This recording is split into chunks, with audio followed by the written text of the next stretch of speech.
This elevator, the elevator I'm on, you can make your own choice. Is your elevator going up or is your elevator going? This elevator, my elevator, is going up. I don't believe that anybody or anything can stop the evolution of life. And the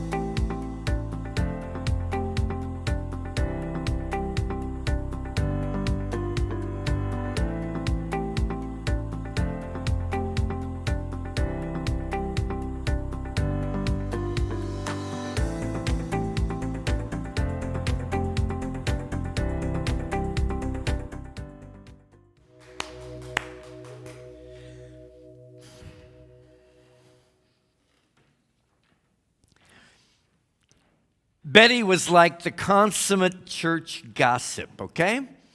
Like if you wanted to know anything about anybody, whether it was true or not, you went to Betty. It's just what everybody knew. She was the one. And Betty was out doing a little shopping one Saturday afternoon, and she passed by the only bar in the small little town in which she lived. She saw George's truck was parked out front. How interesting, how suspicious. What's George doing? She finishes her errands, and she's going back to her house, and this is much later in the afternoon, and she sees once again that George's truck is still parked out in front of the bar. Well, the next day at church, you can only imagine she's running around telling everybody, George, has a drinking problem. I know this because I saw his car there in the early afternoon, and then I saw it again just before dusk. No question about it. And as the service that morning is ending in the church, she's on her way out, she sees George, and she walks over to George, and she sort of condescendingly pats him on the shoulder and says, George, it's clear that you have a problem. Your truck was parked out in front of the bar all day yesterday. You could stand to be a little less obvious. Well, George, he just sort of took it in stride, shrugged his shoulders, and later that evening, he drove his truck over to Betty's house and parked it in the driveway and left it there all night long. Oh, yes, the world of appearances. The world of appearances. We were instructed actually by a very influential fellow and pretty knowledgeable and spiritual, as I understand it, Jesus Christ. He said, do not judge this thing by the appearances. Transcend those appearances. And you're looking out into the world right now, and so am I, and we're seeing an unpredictable pandemic, social and racial injustice and upheaval everywhere we look, thousands facing fear and suffering and death, threats to the well-being of our planet right now, and an election out picturing immense division and opposition. External conditions, appearances, they're very alarming right now. And I believe with all my heart, dear friend, that it's a call to go unconditional, to go beyond appearances, to not be like Betty and judge something that we don't know the outcome of or the reality of just based on the way it seems to be. And sometimes, the stronger those appearances or external conditions press upon us, the more we must inevitably discover, and this is part of the beauty of appearances, what we really believe, what really matters to us, what has significance and importance, and then live to the very best of our ability and integrity with it. So I believe with all my heart that we're in the midst of a call to go unconditional right now, to decide what and who you want to be and what and who you want this world to be and your fellow human beings, and then get behind it no matter what is happening in the world of appearances. It's a real call to faith. Friend, do not give your power away. Do not give your power away to external circumstances. Do not give your power away to a government. Do not give your power, your God-given power, away to anybody. I've said this now for so many years, and I'm only hollering right now because I need to hear it for myself, and hopefully you'll hear it as well if it's meant for you. Don't be a victim of anybody or anything outside of yourself. You alone are responsible for the experience of the reality that you are creating. And it's possible to be unconditional in your commitment to your vision. I believe this is the call that is before us in this week, if you're watching on November 1st, in this week ahead, to be unconditional in your commitment to your vision. You know, vision's an incredible thing. Vision, especially when you know that it's coming from some higher dimension of your own self that in unity we would call God, is a beautiful thing, especially when it is fueled with desire, when it is fueled with belief, and when it's fueled with acceptance of that belief. But you're not only believing it, you're really accepting the belief wholeheartedly. So you're integrating it into the makeup of who you are and how you show up, which actually is always happening. You're always demonstrating your belief. But now you want to get really, really clear and focus your intention on what you have decided you're going to invest your belief in, the vision for your life personally. And we've been talking about this for weeks because it's so important right now. It's a call that we're experiencing to vision. And then to take action based on your focused intention. And then allowance. In other words, back up and completely detach from the outcome. The outcome is none of your business. The outcome is none of my business. You do your part. In this case, you cast your vote, and then you let it go. My good friend Jim Rosemergy, for many years now, has been professing this statement. Manifestation is none of your business. How it's going to come to pass is not your business. It's not my business. Our business is just to hold the vision, keep the desire, fire it up with belief, accept that belief, focus our intention, take action based on that intention, and then allow, let it go. Manifestation is God's business, not yours. The fulfillment of your vision is something that is solely between you and your God. It has nothing to do with people, political figures. It has nothing to do with authority figures. It's totally between you and God. Vision is a very personal relationship that you have with this Almighty that indwells you. Your vision is not dependent on one single solitary external condition or individual. Not even a presidential election. It's not. This is a matter of faith, friends. Where do you choose to put your faith? I choose to live in confidence, peace, and love regardless of external circumstances. Now, am I always right spot on line? If you know me very well at all, and if you don't, just ask my kids. No. But that is my intention, is to continually become aware when I'm out of alignment with my vision, which is one of peace, love, light, and being that energy and that expression on the planet. And when I'm not, I'm trying to catch myself as soon as possible so that I can realign. Because, you know, the further you go out of alignment with the vision that you've held for your life, the more the momentum picks up. And it doesn't take a whole lot before you're off and running in some direction that you don't even want to move in. So you got to catch it early on, nip it in the bud, and stay aligned. Here at Unity on the Bay, your community created a vision for itself. This was a number of years ago, but the vision statement is, in my opinion, pretty close to impeccable. So it's as relative today as it was when we created it. I think it was in 2013, 7 years ago. You know what it is? Humanity inspired to its divinity. Very few words, but very potent words. I'll say them again. Humanity inspired to its divinity. And what this means is that as a community, and you're part of this community, we have accepted the belief that humanity is being inspired to its divinity. As Reverend Juan would like to add, now. Humanity is being inspired to its divinity. I'm looking at Reverend Juan in the back of the room right now, cracking a smile because I love it. Love him, and I know you do too. Now, it's not going to happen before, after, during an election. Humanity is being inspired to its divinity in each and every moment. Is this an unconditional vision that we're holding? Is it true if COVID devastation continues? Is it true in the midst of social upheaval? Is it true as people are fearful or suffering or dying? Is it true as oceans are rising and forests are burning? Is it true no matter who wins the election for the presidency of the United States of America? Is humanity being inspired to its divinity or not?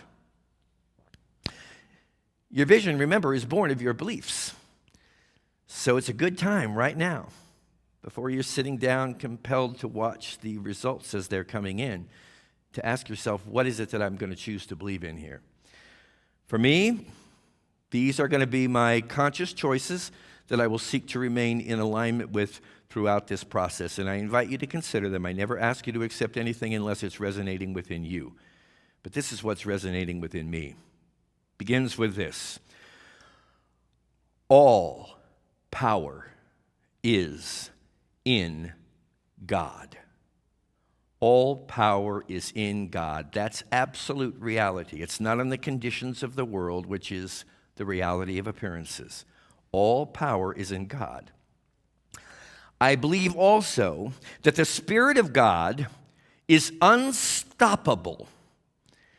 It's the spirit of love. It's the spirit of peace. It's the spirit of joy. It's the spirit of life. It's the spirit of substance and abundance. It's the spirit of unity, oneness, and the recognition of that oneness in all people, no matter how I may be judging by appearances as regards them. Here's another one that I haven't shared for a while, but it's one of my favorite beliefs and statements. It's kind of fun, too. This elevator is going up. This elevator, the elevator I'm on, you can make your own choice. Is your elevator going up or is your elevator going? This elevator, my elevator, is going up. I don't believe that anybody or anything can stop the evolution of life. And the evolution of life is constant and ongoing. I've told you many times, for me, it's like an ascending spiral. You just try and stop the evolution of the universe, my friends. You try for a moment to believe that anybody or anything outside of you can stop that evolution, including the results of an election. It can't. Dear friends, this has been going on for countless millennia. It's been going on forever. You're not going to stop it, nor am I. No matter what we do, no matter who we voted for, it's a reality. This elevator is going up. My elevator, if you're on it with me, let's go up together because we don't have any choice.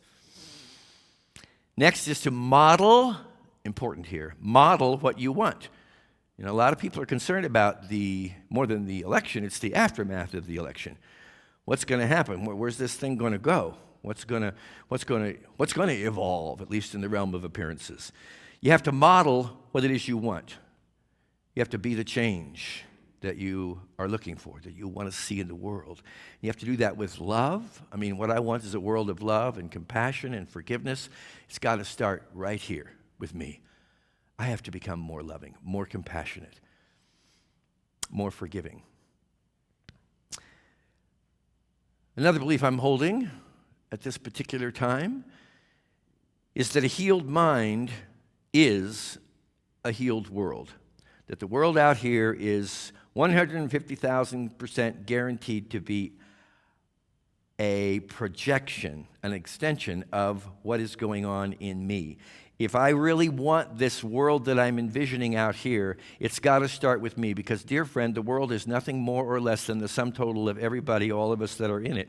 I want to be able to catch that thought of anger before it expands and succeed it with a thought of peace, to catch the thought of anxiety or getting tense or irritable and bring a sense of calm to it. To catch that judgment that I'm making, even the tiniest of judgment. Friends, it may seem like a tiny judgment to you or to me, but you add up all these tiny judgments that all these tiny little human beings on this big planet are making, and you've got a big judgment. You've got a dynamic within the consciousness of humanity that's judgmental. And to move from divisiveness any sense of pushing away to create a sense of separation or distance between myself and other people to a sense of unity. These are the qualities that are going to be called for, my friends, regardless of the result of this election. And here's another one that I savor and love so much. A warrior needs a war. Give up the fight. You know, I hear a lot of terminology around being a spiritual warrior, and I've just never thought myself to be much of a warrior, quite frankly. You know, I've never excelled at being incredibly strong or powerful as a warrior might think they need to be. I have considered myself, and you at times, to be a spiritual pioneer. Don't fight with what is, my friends. Let's don't fight with what is. Don't you see we've been doing that over and over again, and it doesn't bring the results that we desire? And stand instead for what can be. Stand for what can be, which includes your vision for your own life and for humanity. You know, many of you do, that I have one of my dearest friends on the planet is my former wife and the beloved mother of my children. Before this whole COVID incident ever came upon us, she was diagnosed with breast cancer. She had begun her chemotherapy treatment, and then COVID came along and just seemed to kind of complement and maybe heavy her burden through that. And then she began to move into the radiation treatment. And it was just about that time that I was in a meeting. Actually, we were planning online in Zoom the upcoming Deepak Chopra, which is now history, the webinar that we did with him. And my phone lit up, and it was my daughter calling. And normally I wouldn't interrupt a meeting, but just something said, you need to answer this. So I did, and I muted myself. And it was my daughter in tears telling me that my former wife, her mother, had been in a terrible automobile accident in which she had been hit from the side by a drunken driver, and it toppled her SUV over twice, and she was rushed to a hospital. So here's this woman who's, like all of us, been going through COVID. She's been going through cancer and related treatment, and now her car gets rolled over twice. Well, I'm happy to tell you that in spite of a few minor fractures, she's really come through this powerfully. She finished up her radiation, and I was talking to her on the phone the other night, and I said, you know, I got to tell you, I've always held her in very high esteem, even when I wanted to just punch her lights out, which went on for a number of years. But I love her dearly, and I've always admired this indomitable spirit that she has. I mean, really, if Karen wants something, if she wants to get something done, she's going to do it, and you're not going to stop her from getting it accomplished. Her strength of character and her spirit is so strong. And I truly believe I've seen it happen now through this experience one more time with her, where her vision for what she wanted her life to be was not going to be dismayed by any external condition. In fact, I really see in her where the adverse, quote unquote, condition was actually increasing the fervor that she had to live out of her vision. So my question is, can we do that right now, no matter what this world is bringing forth? Friends, we are going to evolve one way or another, because that's the destiny of the human race. That's the destiny of life. We're evolving, we're expanding, we are forever becoming more. This elevator, whether you like it or not, or I like it or not, is going up. So I came across a couple of inspired compilations of words from two people that I consider to be powerful visionaries, and I want to leave you with these words. The first one is a woman who passed away not too long ago into the other dimension of her eternal life. Barbara Marx Hubbard. I had the honor, really it was an honor and a privilege, to personally associate with her back in the 1980s, long time ago. She was a futurist, and she was a teacher, and she was also very spiritually oriented. And she actually believed that the human race right now was in like an embryonic state, that we were, through the crisis of our times, emerging into the next level, the next evolution, the next species of life.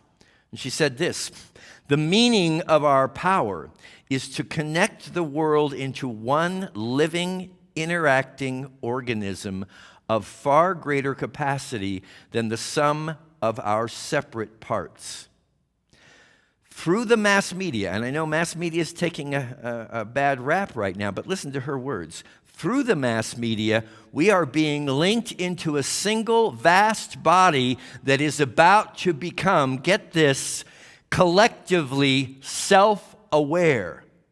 That the mass media, the internet, all of this communication is connecting us. She called it once the central nervous system of the new universal species of humanity. The meaning, she says, of our new crisis is to activate our new capacities. You know, she again refers to this as a planetary birth. And when the life system within the womb begins to be drying up, and it seems like the end of everything, it's only then that energy then catapults the newborn infant into the new world with a new life. So this crisis is actually the birth pangs. It is actually the beginning of our movement into a birth canal wherein we are going to experience ourselves at a new level of species, a new level of evolution. She says the purpose of our new powers is to give birth to universal life. And my other visionary to leave you with is one many of you are familiar with, Eckhart Tolle, who in his book, The New Earth, says this: the foundation for a new earth is a new heaven, the awakened consciousness. The earth, external reality, is only its outer reflection. The arising of a new heaven, and by implication, a new earth, are not future events that are going to make us free. Nothing is going to make us free because only the present moment can make us free. A new heaven and a new earth are arising within you at this moment. A new species is arising on the planet. It is arising now, and you are it. Dear friend, as we begin this journey into the week ahead, as we experience whatever the world of conditions may seem to compellingly throw into our face, let's don't be a Betty. Let's don't jump to conclusions. Let's instead focus our awareness and our attention on the vision that we are holding firmly to, that assures us this elevator is going up, our future is guaranteed by God, and any appearance to the contrary is but a birth pang that is motivating us to experience the reality of a new, blessed, and exciting world.